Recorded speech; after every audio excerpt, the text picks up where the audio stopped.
Hey everybody, it's been a while since I've shown my face to any of you, and no, I was not in the hospital or anywhere that I told any of you that I'd be. I was in jail because of a couple charges that I had caught.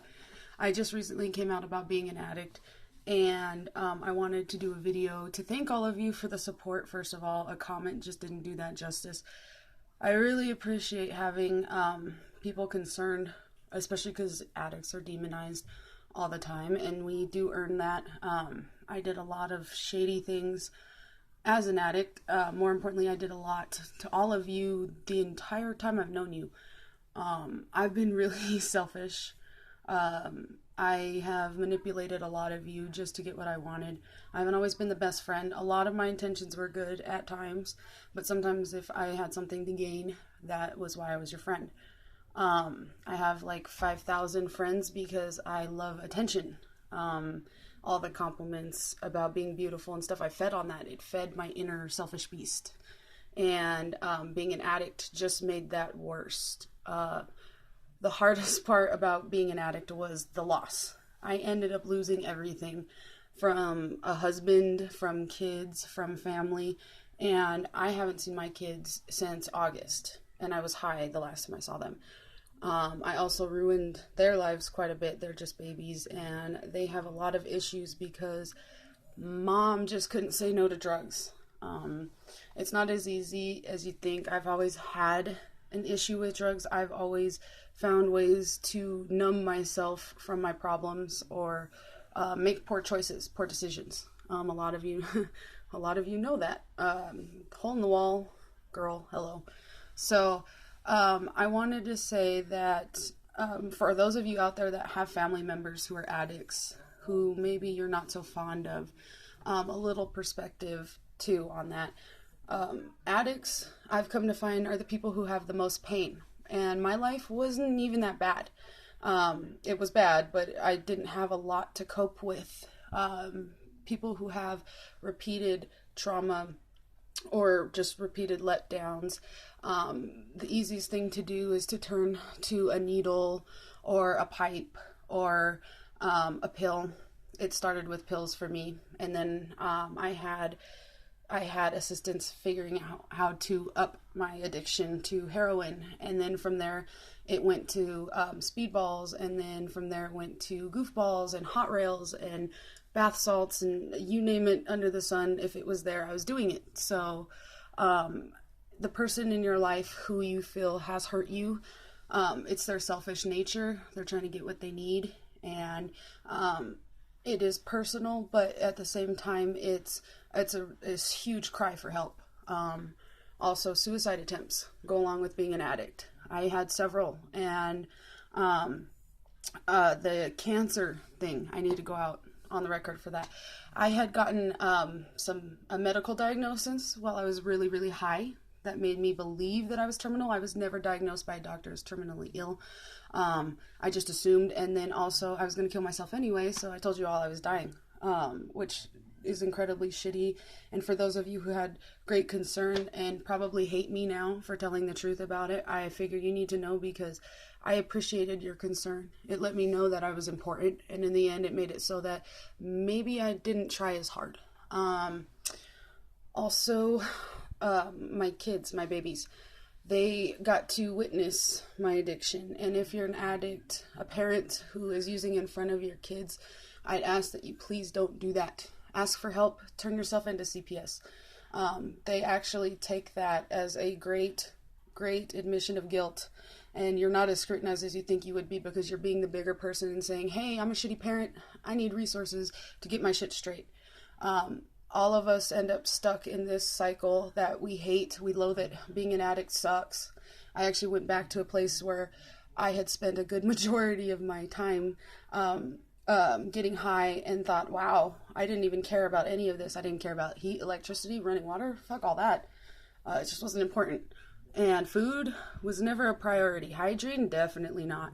A relationship, they weren't going to work. Period.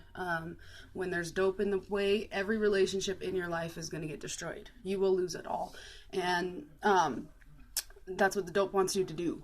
So For those of you who want help, who need someone to talk to, I am somebody who is now sober, gonna stay sober, and I'm there for you. Just reach out to me.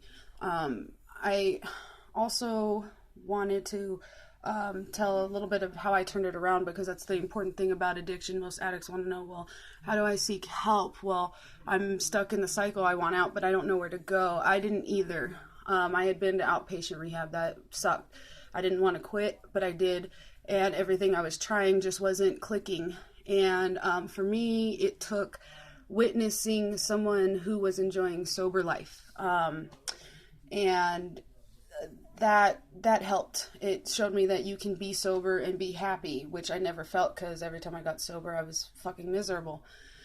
And also, it took isolation and time to look into my issues and figure out why I chose to use drugs and what I was running from. And it turns out it was myself, because I was so selfish, because I hurt people, which now I'm trying not to do. And for all those that I did hurt, I apologize, and I'm gonna make it right, one day at a time. I'm starting rehab the 19th. And so I'm on the outside. If anybody wants to hang out or something, if I have flaked on you multiple times, I understand. If I ask you to hang out, you don't want to. But if you do, that'd be great, because I love sober friends and it keeps me from using drugs. Also, one of the great things about my personal rehabilitation was that I was able to figure out how to love and how to put myself in other people's shoes. And I see pain. I see other people's pain. So if you're a family member struggling with an addict and you need some perspective, or you want some advice, something like that, I'm also here for that, if you need that help. Which brings me to the love part. I love my kids more than anything, Alexis and Bentley. I miss them so much. And without them, life has been hard. That's actually the majority of the reason why I was using, was because my little rays of sunshine got taken away. I also found out that I haven't properly loved my mom or family the way I should, and I took them for granted, and now I don't have them. So some things you can't gain back. There's going to be a lot of people that are still going to hate me, or still not going to want to be around me because of the things that I did, and it's fair. I really did violate a lot of relationships, and I didn't care about it because I was using. I was able to turn off my conscience, and my moral compass was way off. So I'm going to try to do everything I can to make it right, but there's no guarantees. So if you can avoid following in my footsteps, it would be awesome. I'm just trying to help you out, save you from making my mistakes. But sometimes we all have to make them to learn from it. Right now, they're my priority. I've spent the last 2 days making sure that I'm getting my ducks in a row so that I don't go back to dope, I don't go back to jail. And I also have fallen in love with somebody.